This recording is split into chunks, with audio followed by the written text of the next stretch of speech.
வணக்கம். நான் உங்கள் சித்த மருத்துவர் கேசவராஜன். தற்போதைய சூழல்ல நமக்கு ஏற்படக்கூடிய நோய்களுக்கான முழுமையான தீர்வு சரியான மருத்துவ முறைகள்ல இருக்கா, அல்லது மருந்துகள்ல இருக்கா, அல்லது உணவு பழக்க வழக்கங்கள் மற்றும் வாழ்வியல் மாற்றங்கள்ல இருக்கான்னு கேட்டீங்கன்னா அதுதான் இல்லைங்க.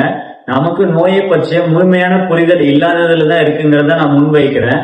எதனாலன்னு கேட்டீங்கன்னா, நமக்கு ஏற்படக்கூடிய ஒரு சின்ன சின்ன பிரச்சனைகள் கூட நம்ம மன அழுத்தங்களுக்கு உள்ளாகி ஸ்ட்ரெஸ் இன்டியூஸ்டு கண்டிஷன் அப்படிங்கிற நிலைக்கு நம்ம தள்ளப்படுறோம். இதனால நமக்கு மன அழுத்தம் அதிகமாகிறது மட்டும் இல்லாம நமக்கு நோய்களுக்கான முழுமையான தீர்வு விரைவா நமக்கு கிடைக்கிறது இல்ல.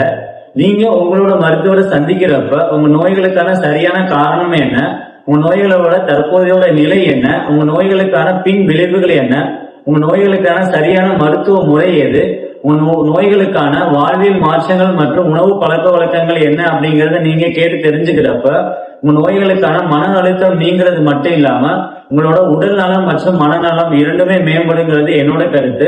உங்களுக்கு இந்த வீடியோ பிடிச்சிருந்ததுன்னா நம்ம பேஜை ஃபாலோ பண்ண மறக்கிறாதீங்க.